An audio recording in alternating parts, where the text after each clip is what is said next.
오늘의 말씀은 누가복음 11장 1절에서 13절까지 신약 111편입니다. 제가 봉독하겠습니다. 예수께서 한 곳에 기도하시고 마치심에 제자 중 하나가 여짜오되 주여, 요한이 자기 제자들에게 기도를 가르친 것과 같이 우리에게도 가르쳐 주옵소서. 예수께서 이르시되 너희는 기도할 때 이렇게 하라. 아버지여, 이름이 거룩히 여김을 받으시며 나라가 임하시오며 우리에게 날마다 일용할 양식을 주시옵고 우리가 우리에게 죄 지은 모든 사람을 용서하오니 우리 죄도 사하여 주시옵고 우리를 시험에 들게 하지 마시옵소서 하라. 또 이르시되 너희 중에 누가 벗이 있는데 밤중에 그에게 가서 말하기를 벗이여, 떡 3덩이를 내게 구워달라. 내 벗이 여행 중에 내게 왔으나 내가 먹을 것이 없노라 하면 그가 안에서 대답하여 이르되 나를 괴롭게 하지 말라. 문이 이미 닫혔고 아이들이 나와 함께 침실에 누웠으니 일어나 내게 줄 수 없노라 하겠느냐. 내가 너희에게 말하노니 비록 벗됨으로 인하여 그는 일어나서 주지 아니할지라도 그 간창함을 인하여 일어나 그 요구대로 주리라. 내가 또 너희에게 이르노니 구하라, 그러면 너희에게 주실 것이요, 찾으라, 그러면 찾아낼 것이요, 문을 두드리라, 그러면 너희에게 열릴 것이니 구하는 이마다 받을 것이요, 찾는 이는 찾아낼 것이요, 두드리는 이에게는 열릴 것이니라. 너희 중에 아버지 된 자로서 누가 아들이 생선을 달라 하는데 생선 대신 뱀을 주며 알을 달라 하는데 전갈을 주겠느냐. 너희가 악할지라도 좋은 것을 자식에게 줄 줄을 알거든 하물며 너희 하늘 아버지께서 구하는 자에게 성령을 주시지 않겠느냐 하시니라. 아멘. 아멘. 주여, 삼창 기도 성경적인가 말씀으로 많은 은혜 받으시기 바랍니다. 우리 한국교회만이 가지고 있는, 다른 나라에서는 찾아볼 수 없고 우리나라 교회에서 볼 수 있는 많은 전통과 특징이 있습니다. 그 중에 하나가 주여 삼창으로 시작하는 통성기도입니다. 외국의 많은 목회자들도 와서 그걸 보고 굉장히 신기해하고 또 그걸 그대로 배워서 또 자기 나라에 가서 써먹는다는 이야기도 들었습니다. 주여 삼창하고 기도하는 이런 광경, 여러분은 전혀 낯설지 않을 거고 또 오히려 그게 더 훨씬 와닿거나 또 그게 편할지도 모르겠습니다. 그렇게 기도 생활을 한 사람들은 그렇게 기도해야만이 마치 기도가 되는 것 같은 생각이 들지요. 많은 교회가 그렇게 기도를 합니다. 물론 어떤 그 교파나 교회에 따라서는 그런 기도를 하지 못하게 하는 그런 교파도 있고 교회도 없는 건 아닙니다. 그러나 한국교회 전체를 이렇게 보면은 대체적으로 주요 삼창을 하고 나서 그 다음에 통성으로 같이 기도를 하죠. 저도 한때는 그런 식의 기도를 좋아하기도 했고 또 성도들에게 그렇게 기도하자고 외쳤던 적도 있었습니다. 그러나 지금은 좀 생각이 많이 이제 바뀌었어요. 왜냐하면은 그렇게 기도를 해야 그게 기도가 좀 되고 기도에 불이 붙는다고 할까요? 또 그렇게 기도해야 성령이 막 이렇게 역사한다는 생각을 많이 가졌었거든요. 그런데 기도에 대해서 성경을 쭉 보면서 그런 생각들이 이제 많이 바뀌었습니다. 주요 삼창 기도가 성경적 기도라고 주장하는 그런 목회자들도 있습니다. 그래서 그걸 많이 권하고 그렇게 해야 된다고 많이 이제 주장을 하죠.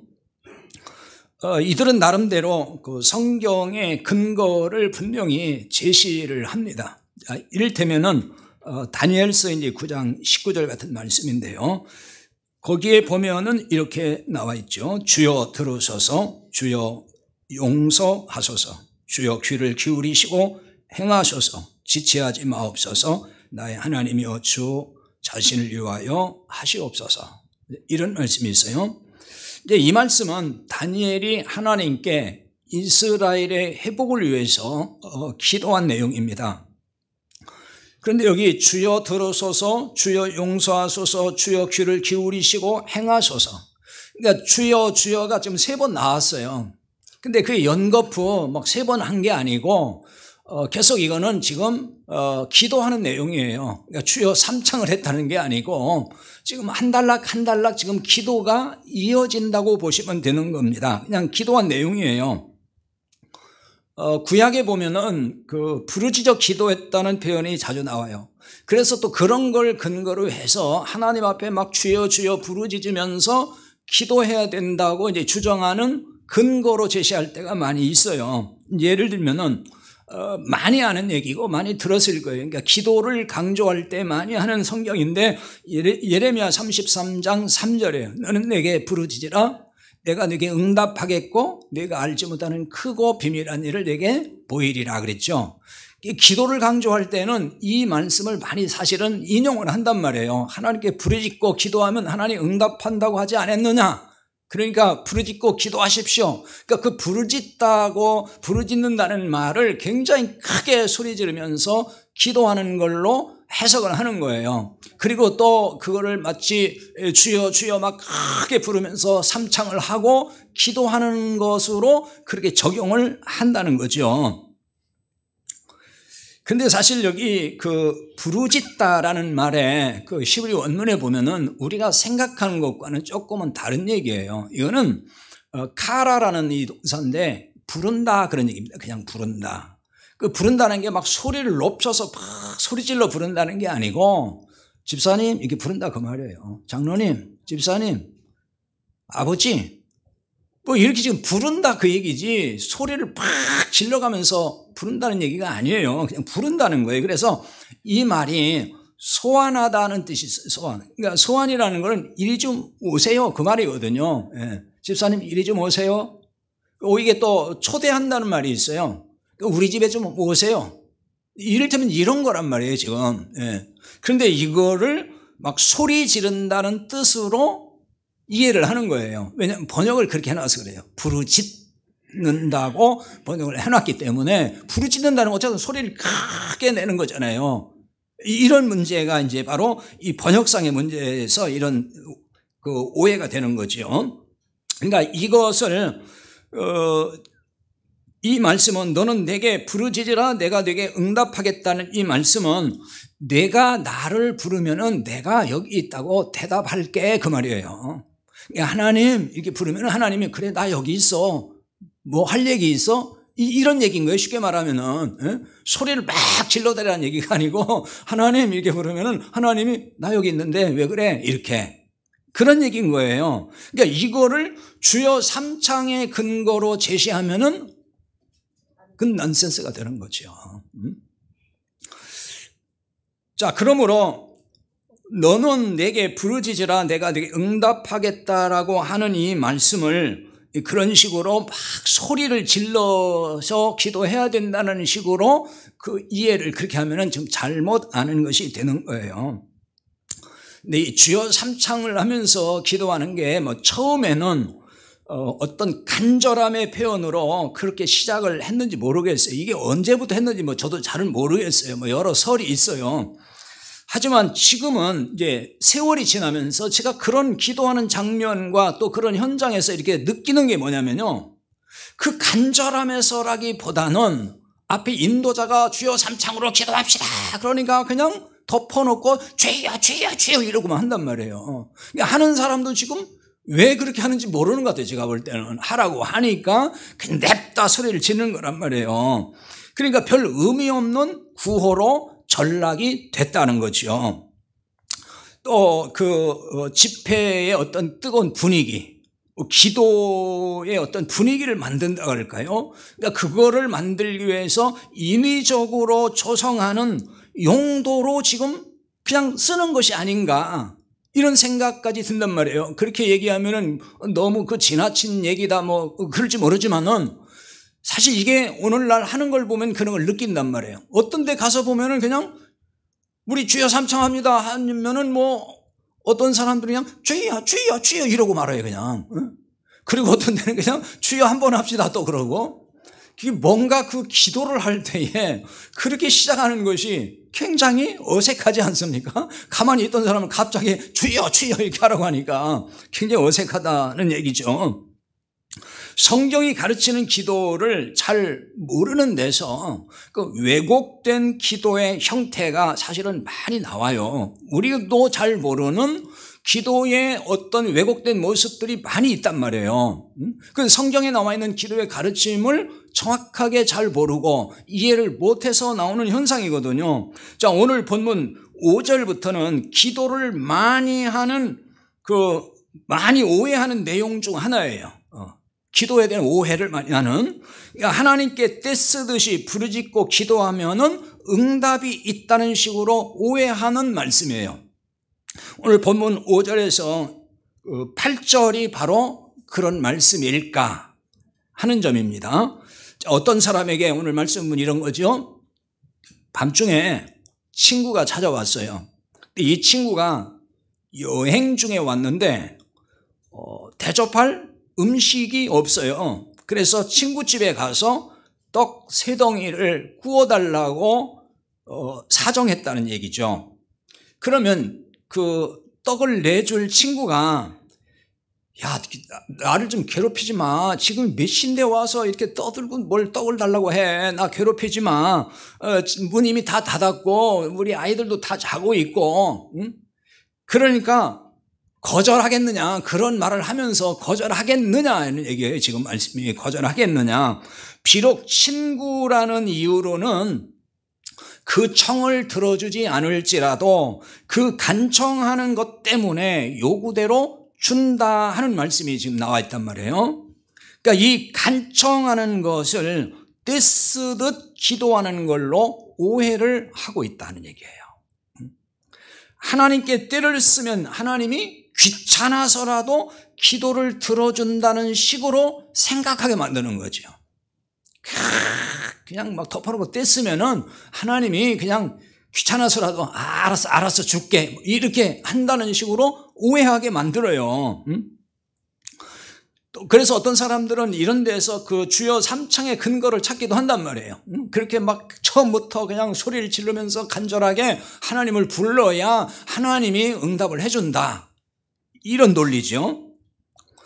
자, 그리고 오늘 이어지는 9절 10절을 가지고도 이런 논리의 근거로 제시를 해요. 끈질기게 구하고 찾고 두드리면 응답이 온다는 거죠. 구하면 받을 것이고 찾으면 찾을 것이고 두드리면 열린다고 하는 말씀을 그렇게 해석을 해요, 사람들이. 끈질기게 팍 하나님께 부르짖고 기도하라는 거예요. 그런데 과연 예수님이 이런 뜻으로 말씀하신 것일까요? 우선 이 말씀을 하시게 된 배경을 좀 알아야 됩니다. 오늘 본문 1절이 왜 이런 말씀을 하셨는지 알려주고 있어요. 자, 예수님의 제자 중 하나가 예수님께 뭐라고 했어요? 기도를 가르쳐 달래요. 예수님, 기도를 가르쳐 주십시오. 세례 요한이 자기 제자들에게 기도를 가르쳤답니다. 예수님, 우리도 그와 같이 예수님께서 좀 기도를 가르쳐 주십시오, 이렇게 요구를 했어요. 그래서 우리에게 기도를 가르쳐 달라고 요청하니까 예수님이 지금 그 기도를 가르쳐 줬어요. 그게 뭐죠? 일명 주기도문. 우리가 주기도문이라고 하잖아요. 우리 예배 중에 이제 주기도문성도 했는데 우리가 보통 주기도문이라고 하는 이거를 예수님이 가르쳐 주신 거예요. 마태복음 6장 그 9절에서 13절에 보면은 우리가 알고 있는 주기도문, 우리가 사용하는 주기도문이 이제 거기에 그대로 나와 있어요. 주로 그 주기도문을 그대로 쓰고 있잖아요. 근데 오늘 누가복음에도 이 주기도문이 지금 나왔어요. 근데 여러분 읽어서 아시겠지만은 마태복음과 누가복음의 기도와는 약간 차이가 있죠. 먼저는 기도를 가르쳐 주신 배경이 달라요. 일단 그 시작점이 달라요. 앞뒤를 보면은 누가복음의 기도는 그리고 마태에 비해서 조금 생략된 부분이 있습니다. 그런 부분 설명은 지금 하지 않겠습니다. 자, 그렇지만 하나님 나라와 영생의 관점에서 기도하라는 흐름에는 차이가 없어요. 똑같은 이야기예요, 사실은. 주기도문의 핵심은 잘 여러분이 묵상을 해보시면 그게 뭐냐면 하나님의 나라와 영생, 즉 구원의 문제예요. 그거 구하라는 거거든요. 누가복음 11장을 이런 관점에서 읽어야 됩니다. 그러므로 친구를 위해 떡 3덩이를 빌리는 이야기도 마찬가지예요. 하나님 나라와 영생에 초점을 맞추어서 이 이야기도 읽어야 되는 것입니다. 무작정 떼쓰듯이 기도하면 뭐든지 응답받는다는 말씀을 하려는 게 아니에요. 5절 이하는 기도를 가르쳐달라는 제자들에게 기도를 가르치시고 하신 말씀인 거예요. 5절 이하가. 그러니까 이 이야기의 시간대가 밤중으로 나옵니다. 그 5절에 밤중이 나오죠. 이 밤중은 한밤중을 말합니다. 저녁 시간이 아니고 한밤중, 깊은 밤이죠. 이 밤에 여행 중 찾아온 친구가 있었어요. 근데 한밤중에 찾아온 친구를 위해서 지금 떡을 구하러 나갔습니다. 이건 뭘 의미할까요? 찾아온 친구가 지금 굶주렸다는 얘기예요. 배가 고프다는 것입니다. 만약에 친구가 한밤중에 오긴 왔어도 굶주린 게 아니에요.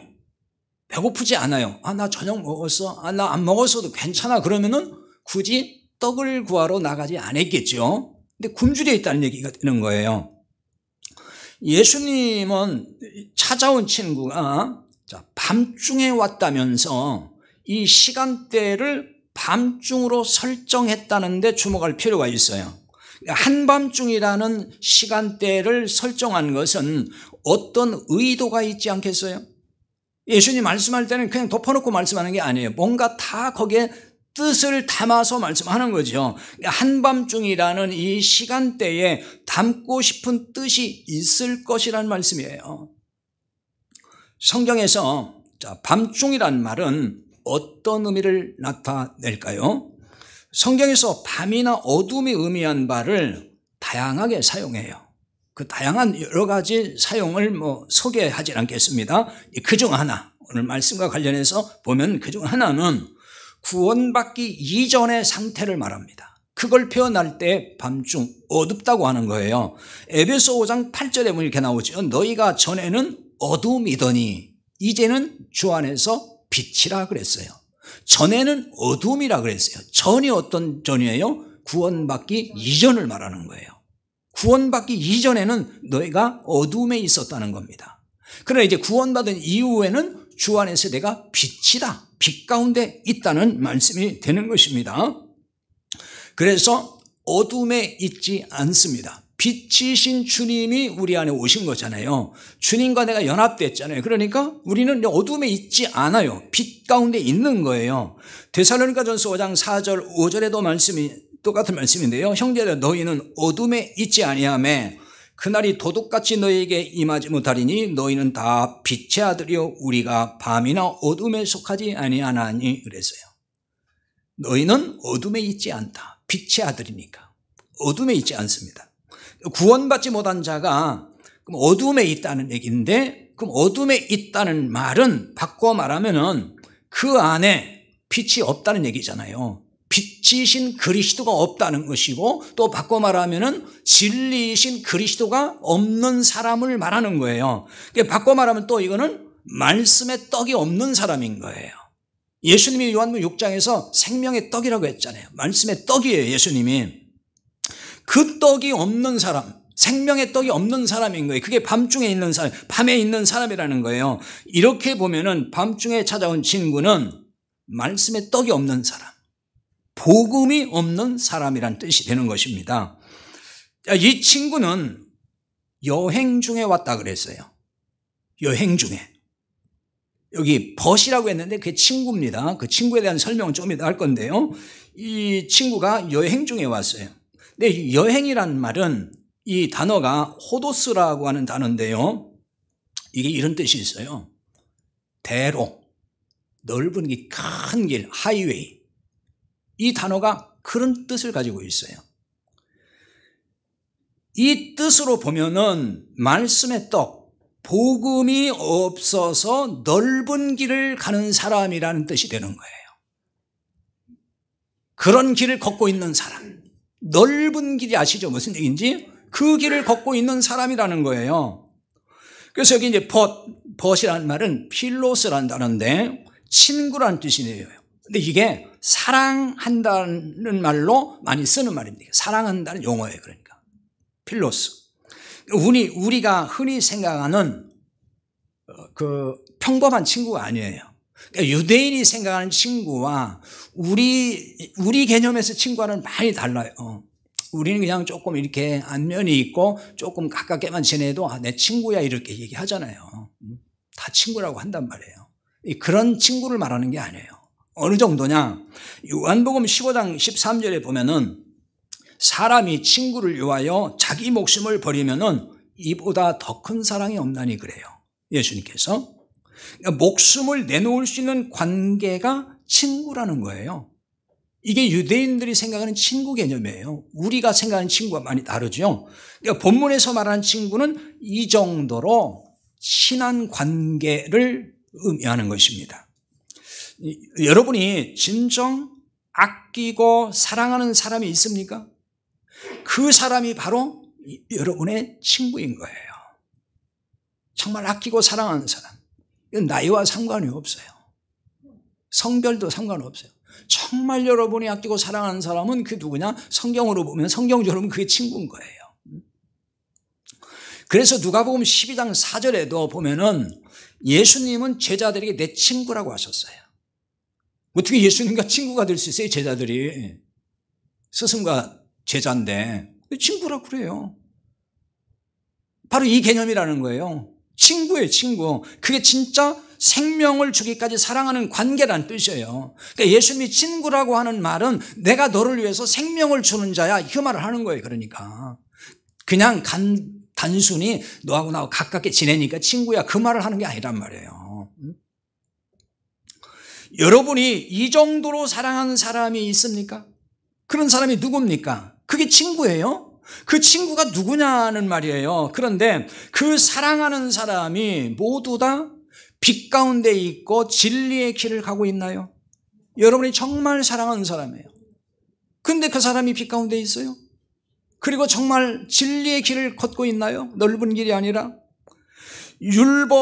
생명의 떡으로 배부르며 넓은 길이 아닌 좁은 길을 가고 있느냐는 거예요. 여러분의 그 친구가, 여러분이 정말 사랑하는 사람이 아니면은 그냥 또 영혼이 막 허기진 채 어둠의 길을 가고 있지는 않은가?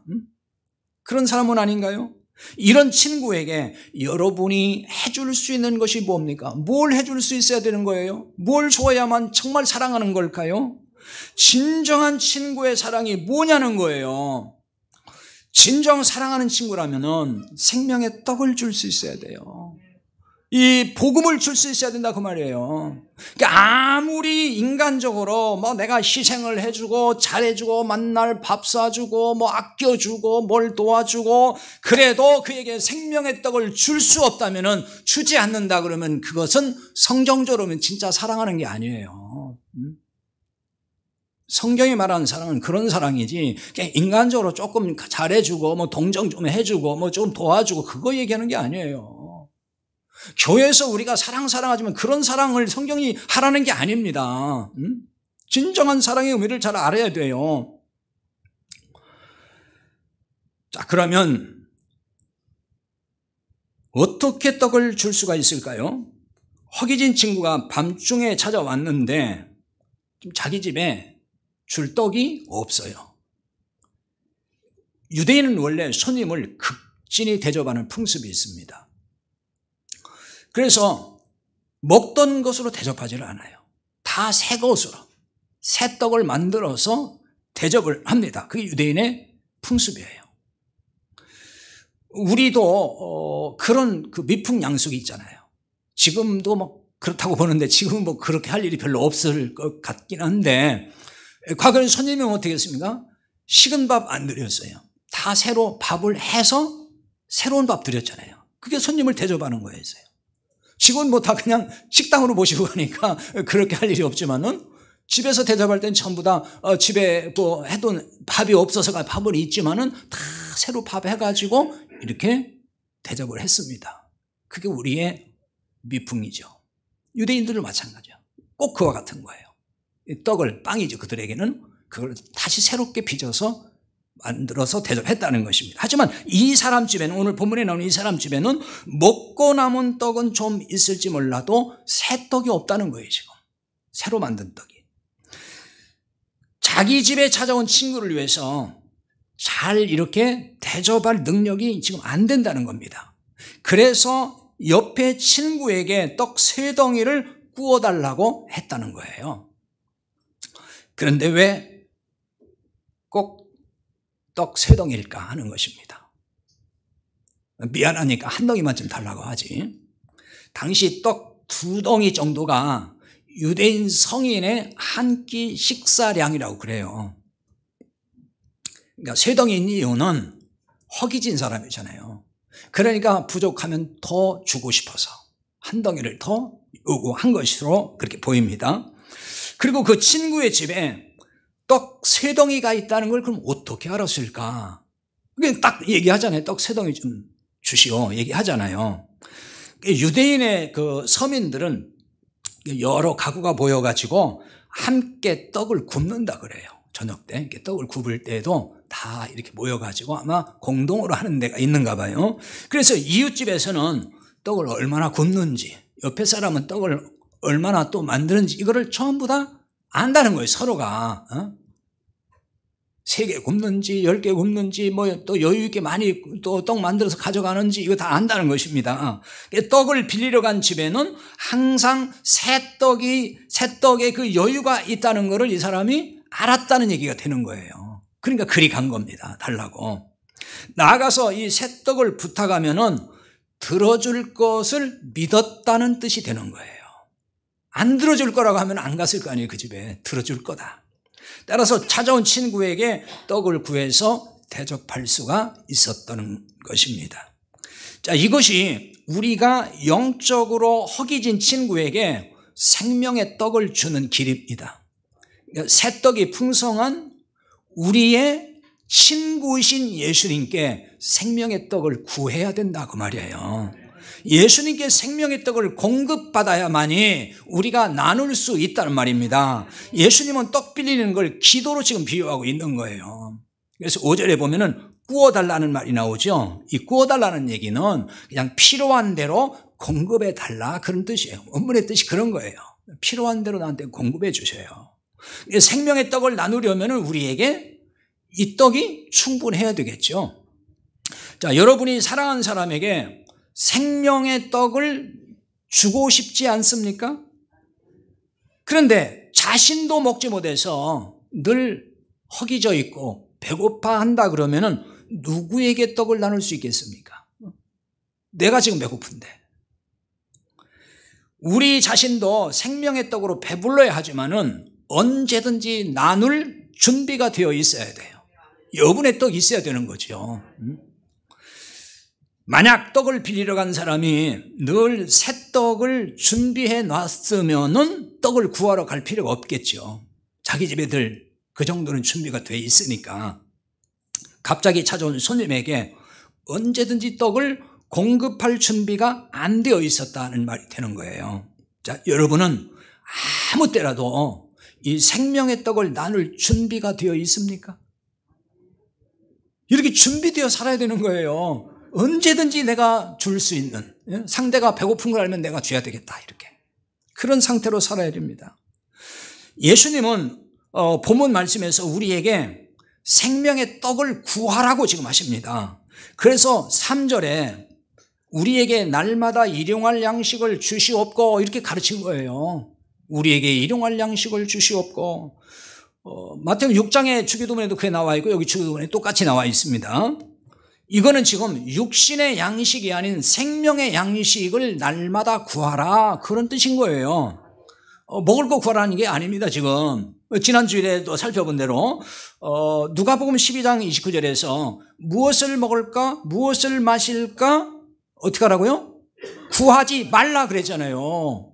그건 세상 사람들이 구하는 거라 구하지 말라고 했어요. 마태복음 6장에서는 그걸 뭐라고 했냐면은 염려하지 말아라, 그건 이방인들이나 구하는 것이다, 이렇게 말씀했어요. 그러니까 이거는 구하지 말라는 거예요. 그러니까 이걸 육신의 양식이라고 해석을 하면은 앞뒤가 안 맞는 거예요. 왜? 앞에서는 예수님이 기도를 가르쳐 주면서 일용할 양식을 달라고 기도하라 했는데, 그 다음에 뒤에 가서는 야, 육신의 양식 그거 구하지 마, 그거 다 하나님이 아셔도 되고 필요한 거. 만약에 그렇게 얘기하면은 이게 안 맞잖아요. 앞에 부분을 일용할 양식으로 보면은 뒤에 가서 안 맞는 말씀을 한 거예요. 그러니까 이 얘기는 그런 얘기가 아니다는 걸 알 수가 있는 것입니다. 그런데 내가 먹을 것만 구하지 말고 굶주린 영혼에게 줄 것도 구해야 한다는 것입니다. 예수님 우리에게 이런 문제를 놓고 기도하라고 지금 말씀하시는 거예요. 이런 기도를 들어주신다. 그 말씀이 이런 기도를 들어주신다는 거예요. 욕심대로 기도하고 나서 응답이 없다면서 에이, 기도해도 뭐 아무 소용없어요, 필요 없어요, 이렇게 하지 말라는 거예요. 지금 뭔가 기도가 잘못된 거란 말이에요. 하나님은 기도하면은 들어줘요, 안 들어줘요? 들어준다고 하시잖아요. 그럼 하나님 거짓말 안 하셔요. 그러면 기도해도 내가 응답이 없어요. 그럼 뭐예요? 그 내가 기도를 뭔가 잘못한 거잖아요. 그거는 기도가 뭐가 잘못된 거란 말이에요. 그렇게 생각을 해야죠. 어차피 우리가 육신의 욕망을 위해 기도하면은 하나님 안 들어주셔요.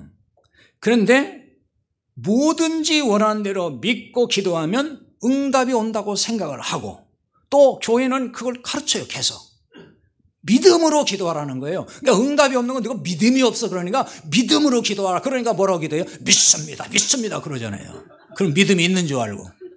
그거 말하는 게 아니잖아요. 믿습니다라는 얘기가 아니에요. 믿음으로 구하라는 얘기는 입으로 믿습니다, 믿습니다, 그게 믿는 거냐고요. 안 믿으니까 믿습니다, 믿습니다 그러는 거지.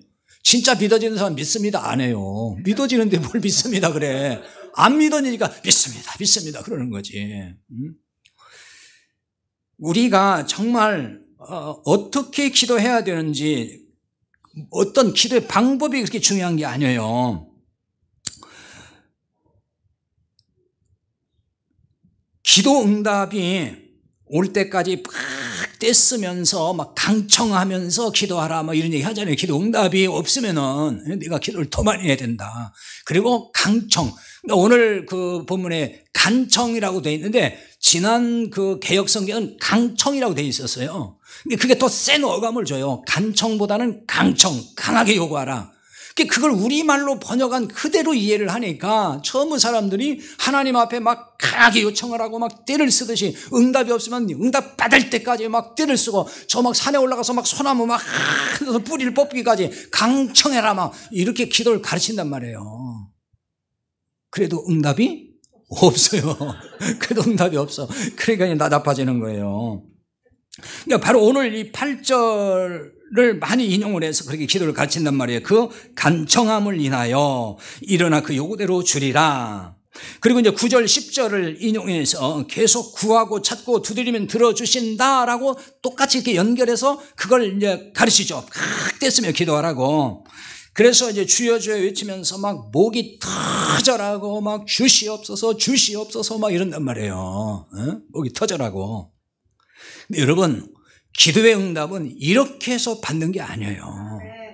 가장 중요한 것은 관계에 대한 믿음인 거예요. 기도를 들어주실 하나님과 내가 어떤 관계에 있느냐, 그것이 중요한 거예요. 떡을 빌리러 간 사람은 벗에게 찾아갔다 그래요. 친구에게 갔다 그랬습니다.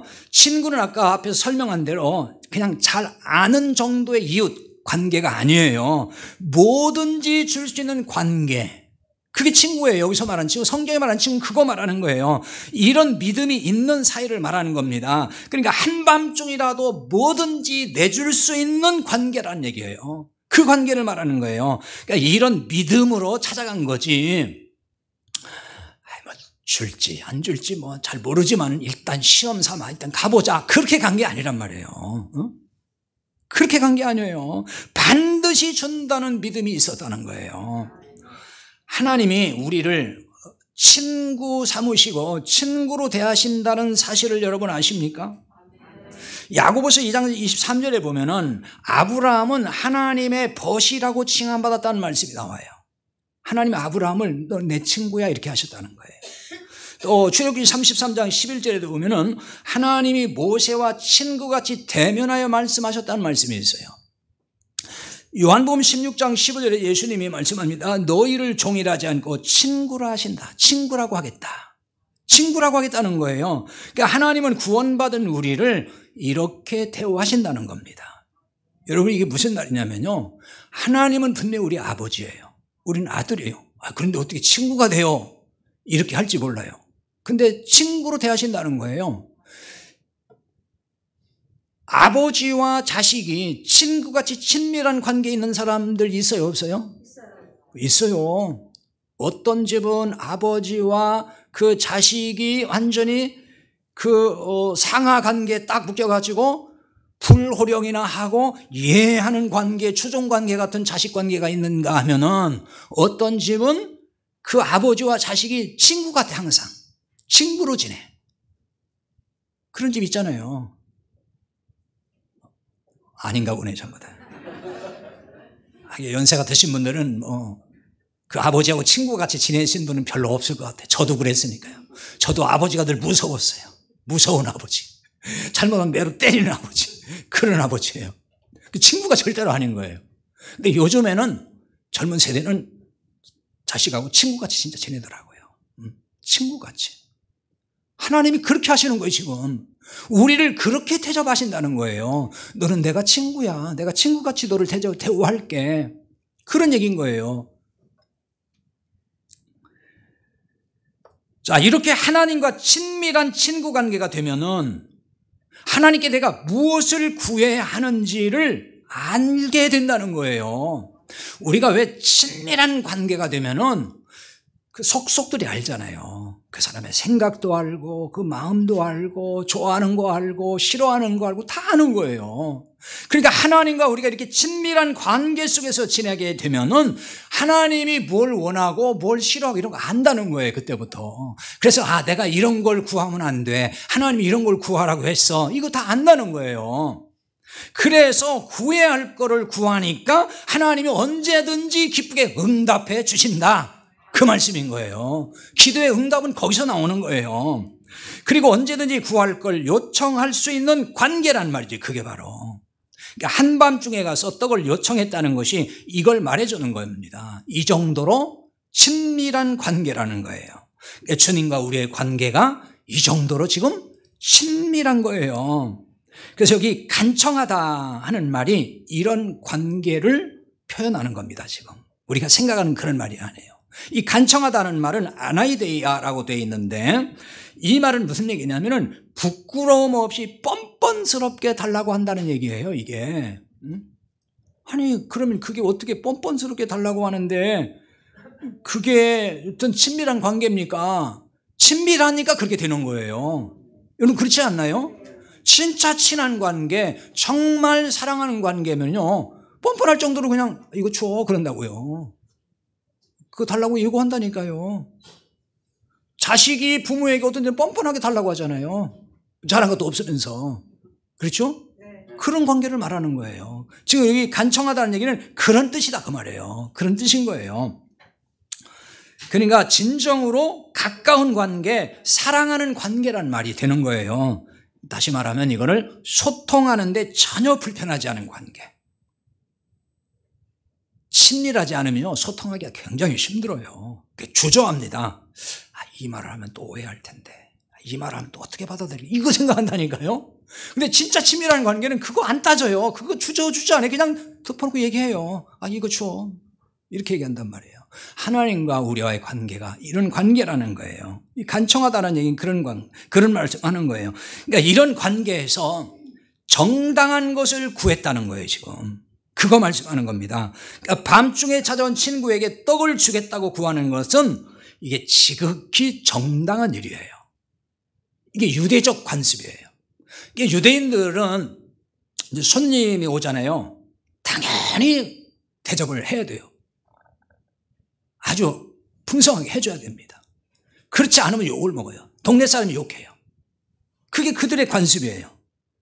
그러니까 지극히 당연한 거예요. 그거 달라고 하는 게. 내가 먹겠다고 하는 게 아니고 손님을 대접하려고 하는 거니까 그걸 달라고 하는 건 너무 당연하다는 것입니다. 또 유대 풍습으로 볼 때 이 요구를 거절하면 거절한 사람이 또 욕을 먹어요. 이 사람이 가서 친구한테 욕을 했어요. 그런데 야, 이 밤중에 와가지고 뭔 소리야 지금 없어 안 줘. 있어도 안 줘. 이러면 누가 욕 먹는다는 거예요? 안 준다고 한 사람이 욕 먹는다는 거예요. 왜냐하면 유대인들은 우리 집에 온 손님이 아니지만은 우리 동네에 있는 어느 집에 오면은 우리 동네 손님으로 간주했다는 거예요. 이게 유대적 관습이에요. 그러니까 우리 집에서 온 손님이 아닐지라도 저 집에서 지금 온 손님인데 뭐가 부족해서 요구하면은 당연히 준다는 거예요. 지금 그 얘기를 하는 겁니다. 그런 배경에서. 그러니까 이렇게 정당한 걸 구하고 믿음으로 구하면 하나님이 주신다. 그 말씀하는 거예요. 이런 점에서 기도의 방법이 중요한 게 아니고 무엇을 구하느냐. 그게 더 중요한 거예요. 그러니까 방법이라기 뭐죠? 뭐 금식 기도했느냐, 뭐 철야 기도했느냐, 작정 기도했느냐, 막 크게 기도했느냐, 조용히 기도했느냐. 그게 그렇게 본질이 아니라는 거예요. 그게 다 방법이거든요. 어떤 분들은 다 그 얘기하잖아요. 내가 이렇게 힘들어서 금식 기도했는데 응답받았습니다. 내가 막 40일 작정 기도했더니 응답받았습니다. 뭐 기도원 가서 뭐 작정하고 기도했는데 이렇게 자꾸 방법을 얘기하다 보니까 사람들이 거기에 미혹을 받아요. 저렇게 힘들 때는 막 금식해야 되는구나. 저럴 때는 막 기도원 들어가야 되는구나. 저럴 때는 막 보따리 싸가지고 교회 와서 그냥 집에 가지도 않고 자면서 강단에 엎드려가지고 기도해야 되는구나. 막 이렇게 생각한단 말이에요. 그 기도의 어떤 방법이잖아요. 거기에 능력이 있는 건 아니에요. 그걸 통해서 우리가 마치 하나님을 감동시킨다고 생각을 하는 것이 오산인 거예요. 방법이 중요한 게 아닙니다. 떡을 구한 사람은 친구가 떡을 주지 않을까 봐 걱정이 돼가지고 예를 들어서 막 고래고래 소리 지르고 그런 게 아니에요. 그게 아니었습니다. 한밤중이잖아요. 그러니까 친구 집 문을 조용히 놓고 했을 거예요. 소리를 여러 번 지르면은 옆에 다른 집 사람들에게 피해 주잖아요. 그렇지 않겠어요? 밤에 팍 문 두드리면서 막 친구야 뭐 나왔어 이렇게 막 소리 지르면 어떻게 되겠어요? 옆에 집이 또 깨잖아요. 조용히 친구를 불렀다는 거고 그런데 응답했다는 거예요. 그런데 간청했다는 말을 그냥 우리말 번역으로만 이해를 하다 보니까 이거를 주여 주여 주여라고 그렇게 외쳤다고 적용을 한다는 거예요. 그게 잘못된 거예요. 그러니까 마치 그렇게 한 것처럼 막 떼쓰듯이 막 문을 막 두드려가면서 나왔어 빨리 나와 뭐 이렇게 하니까 그냥 귀찮아서 나와서 주었다. 하나님께 그게 기도하면 응답한다. 그 얘기가 아니란 말이에요 지금. 앞서 설명한 대로 간청의 뜻은 뻔뻔스럽게 요구한다. 그 정도로 아주 친한 사이 관계라는 얘기를 하는 거예요. 소리를 내어 크게 기도한다는 게 그게 나쁘다거나 뭘 잘못됐다 그거 말하는 게 아닙니다. 지금 오해하지 마세요. 여러분 사람이 너무 답답하고 절박할 때는요 저절로 외마디 소리가 나올 수 있어요. 너무 힘들면은 하나님께 이렇게만 하겠냐고요. 막 소리가 나오는 거죠. 그거 어쩔 수 없는 거예요. 나도 모르게 소리가 나올 수 있다고요. 그런 기도 하지 말라는 게 아니에요. 정말 내가 너무 힘들 때는 하나님 이게 뭡니까? 이렇게 할 수 있는 거란 말이에요. 근데 그거를 그냥 무슨 공식처럼 주여 뭐 이게 무슨 의미가 있냐 그거예요. 그게. 그런데 여러분 이런 것도 있다고요. 사람이 진짜 절망적일 때 너무너무 힘들 때는요 소리 낼 기운도 없어요. 기도할 기운이 없다니까요. 여러분 그런 경험 없습니까? 그럴 때 있는 거예요. 하나님은 그것도 보신단 말이에요. 그 중에서 기도하는 걸 들으시는 거지 소리 붙질렀다고 응답하고 이게 아니란 말이에요. 우리가 너무 힘들면 진짜 입이 안 떨어지고 그냥 기운이 쫙 빠져가지고 기도할 힘도 나지 않는다고요. 그럴 때 있어요. 그러니까 문제는 뭐냐, 습관적으로 소리부터 냅다 질러대는 거, 그게 문제가 있는 거예요. 3.1절 만세 삼창도 아닌데 그냥 죄야 죄야 막 삼창을 목 터져라 외치는 그 습관, 그게 뭔지도 모르면서 하는 습관이 있잖아요. 그러니까 이렇게 해야만이 하나님이 그 감동을 받고 기도를 주신다라고 믿는 그 믿음, 그게 잘못된 믿음인 거죠. 생각을 해보시라고요. 여러분 자식이 와가지고 아버지 이렇게 해야 정상이지, 아버지 그러면은 야 깜짝 놀랐다 지금 뭐 하는 거야 지금, 그럴 거 아니에요. 아니 근데 진짜 너무 힘들어서 자식이 너무너무 힘든 일이 생겨서 아버지 이럴 수 있겠죠. 근데 그게 어쩌다가 뭐 하면 몰라도 매번 불러 얘기할 때는 아버지 아버지 아버지 이래. 야 너 왜 그래? 너 왜 그래 지금? 아니 아버지 이번 달 용돈 달라고. 그러면은 지금 아버지가 얼마나 화가 나겠어요. 야 그럼 그냥 조용히 얘기해. 근데 우리가 잘 생각해야 돼요. 신앙생활을 덮어놓고 그냥 소리 지른다고 되는 게 아니란 말이에요. 그게 아니란 말이에요. 근데 이런 식의 기도 습관이 안 된 교인들은요, 조용히 기도하면 기도가 죽었다고 생각하더라고요. 기도가 죽었대. 영적으로 막 뜨겁지 않대. 성령이 역사하지 않는다고 또 말을 해요. 아니 우리 교회 와서도 그런 사람도 있더라니까요. 그 전에 보니까 막 영이 다 죽었대 막. 죽은 교회래, 죽은 교회. 여러분 그걸로 평가하면 안 되는 거예요. 그걸로. 과연 그게 맞는 건가? 큰 소리로 하면 영이 사는 거고 조용히 하면 영이 죽은 건가? 그건 아니에요. 성경이 어떻게 그런 말씀이 있냐고요. 제가 지금 무슨 큰 소리로 기도하는 게 맞느냐, 조용히 기도하는 게 맞느냐, 그 얘기하는 게 아니에요. 이건 논할 가치가 없는 거예요.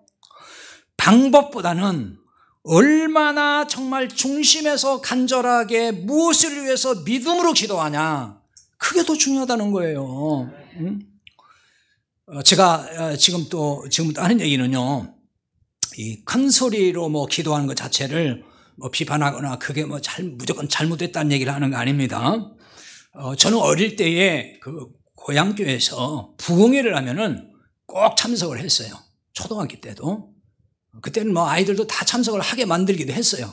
항상 그 부모님 따라서 참석하고 이제 그랬는데, 제가 이제 초등학교 때 이제 70년대인데, 그 70년대 그 부흥회, 아마 그때 경험이 있는 분들이 있을 거예요. 대단했습니다. 그때만 해도. 엄청났어요. 기간도 엄청 길었어요. 월요일 날 시작하면 금요일 저녁에 맞춰요. 어떤 교회는 막 토요일까지도 하고, 그리고 저녁만 하는 게 아니에요. 새벽에 하고, 낮에 하고, 저녁에 하고, 이렇게 한다고요. 그때는 어떻게 그렇게 했는지 모르겠어요. 지금 그렇게 하는 교회 없어요. 하지도 않고. 그런데 이 기간에 집회 시간마다 보면은 기도할 때 주여 삼창을 하게 만들고 통성으로 기도를 하면은 난리가 난다고요. 난리가 나요. 막 팡팡 뛰면서 기도하는 사람, 그 다음에 막 그냥 철푸덕에 앉아서 팍 두드리면서 기도하는 사람, 또 어떤 사람은 그냥 왜 입신한다 그러잖아요. 뒤로 벌렁 자빠져가지고 그냥 나자빠지는 사람들, 하여튼 희한한 일들이 많이 벌어졌어요. 그런데 제가 왜 이런 말씀을 드리냐면요, 모르겠어요. 다른 교회는 제가 다 이렇게 보지를 못해서 모르겠는데 제 고향 교회 얘기를 하는 거예요. 근데 이 약효가 3개월도 못 가더란 말이에요. 3개월도 못 가요. 막 성령의 불이 임했다고 막 날뛰고 그랬는데 그 성령의 불이 3개월도 못 가서 다 식어버려요. 아니 성경에 그렇게 성령의 불이 그렇게 임할까요? 효과가 3개월도 못 가는 게 성령의 불이냐고요. 그러니까 부흥이 끝나고 나면 얼마 안 있어서 달라지는 게 없이 원점으로 그냥 다 돌아가 버려요. 똑같아. 그냥 또 시기하고 질투하고 미워하고 뭐 누구 뭐 헐뜯고 그냥 반목하고 뭐 담임 목사 막 맨날 뒤에 가서 또 욕하고 그냥 시비 걸고 그게 늘 반복돼. 그리고 또 연중 행사로 부흥회 할 때 되면 또 성령이 오셨네 막 이러고 나서 끝나면 또 마찬가지예요. 또. 이게 뭐냐고요 도대체. 저는 그래서 그런 걸 이렇게 보면서 나중에 제가 이제 신학교 다니면서 그러고 목사가 되고 나서도 그런 부분에 대해서 많이 생각을 해봤어요. 이게 뭔가 문제가 있다. 이게 분명히 정상은 아닌 것 같다. 그런 생각을 했단 말이에요. 의문을 품기 시작을 했어요. 그게 과연 옳은 현상인가? 성령의 역사가 그렇게밖에 안 되는 건가? 이렇게 방방 뛰며 기도하는 사람을 보고서 사람들이 다 뭐라고 했죠? 성령 충만 받았다고 말한단 말이에요. 여러분 성령 충만이라는 걸 그렇게 쉽게 생각하면 안 돼요. 이런 모습이 성령 충만 받은 현상일까? 과연 그럴까? 그 성령 충만 받은 사람이 몇 달도 못 가가지고 원점으로 싹 돌아가지고서 그냥 똑같이 돼버리냐고요. 성령의 능력이 그거밖에 안 되냐고요. 성경에 보세요. 성령 받은 사람들의 삶이 어떻게 전개되는지. 그 성경을 보면 제가 이제 그런 고민이 생긴 거예요. 그런 모습이 성령 충만 받은 현상이라고 한번 치자고요. 그러면은 반대로 조용히 기도한 사람은 성령 충만 받지 못했다는 걸까요? 조용히 기도하니까 그 사람 성령 충만 못 받은 거냐고요. 성경에 그런 말씀이 어디 있냐고요. 예수님은 지금 떡 3덩이의 이야기를 하신 후에 구하라, 찾으라, 두드리라 이렇게 말씀하십니다. 그래서 구하는 이마다 받고 찾는 이가 찾고 두드리는 이에게 열린다고 하십니다. 그리고 이제 중요한 거 이거예요. 아버지께서 구하는 자에게 성령을 주시지 않겠느냐 이렇게 말씀을 하셔요. 근데 이게 마태복음 7장 11절에서는 구하는 자에게 좋은 걸 주시지 않겠느냐 이렇게 나와요. 그 좋은 것이 뭐라는 거예요? 성령을 주신다는 거예요 지금. 그러니까 이걸 모르고 좋은 걸 준다는 것만 알면은 기도하면은 막 땡깡 쓰고 기도하면 하나님이 다 우리가 원하는 좋은 거 준다 이렇게 해석을 하면은 성경을 잘못 얘기하는 거잖아요. 그 좋은 거는 성령을 주신다는 거예요. 성령을. 왜 구하는 이야기, 떡 구하는 이야기를 했는데 성령을 주신다고 했을까? 왜 그럴까요? 떡 구하는 이야기를 했는데 성령을 주신대요 지금. 자, 떡은 복음의 말씀이죠. 생명을 얻게 하는 말씀이에요. 그럼 이 말씀을 하나님 어떻게 기록하셨죠? 하나님의 영감, 성령의 영감을 받은 사람을 통해서 성경을 기록하셨어요. 그러니까 성경은 분명히 사람이 기록했지만은 하나님이 성령을 그에게 부어주심으로 성령의 감동을 통해서 말씀을 기록했어요. 그래서 원저자는 성령이라고 말을 하는 거예요. 성령이 기록을 했다. 사람은 기록했지만은 사람을 통해서 기록한 거니까요. 그러므로 중요한 겁니다. 이게 성령이 임하지 아니하면은 성경에서 복음의 말씀을 깨달을까요? 못 깨달을까요? 못 깨달아요. 왜? 성경은 성령의 감동으로 기록된 책이니까 그럼 원저자가 성령님이시니까 성령님이 내 안에 계셔야만이 성경을 볼 때에 복음으로 열리고 보게 된다 그 말이에요. 따라서 제 아무리 성령 받았다고 해도 복음의 진리를 못 오면은 그건 성령 받은 게 아닌 거예요. 성령은 진리의 영이시기 때문에 복음의 진리를 깨닫게 하시고 믿게 하신단 말이에요. 그리고 복음을 얘기하면 믿는 거예요. 받아들이는 거예요. 성령 임한 사람은. 그런데 성령이 임하지 않은 사람들은 아무리 복음이라고 해도 못 깨닫고 안 받아들여요. 다 그냥 뱉어버리죠. 하나님은 복음의 말씀을 구하는 자에게 성령을 함께 주십니다. 복음의 말씀을 주셨는데 성령을 주시지 않는 법은 없어요. 성령을 주셨는데 복음의 진리를 깨닫지 못하는 법도 없어요. 하나님은 생명의 떡을 나누기 위해서 구하는 자들의 기도를 응답하십니다. 성령을 주시어서 복음의 진리를 나누게 하신다는 말이에요.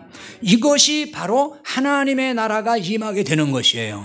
이게 하나님의 뜻이에요.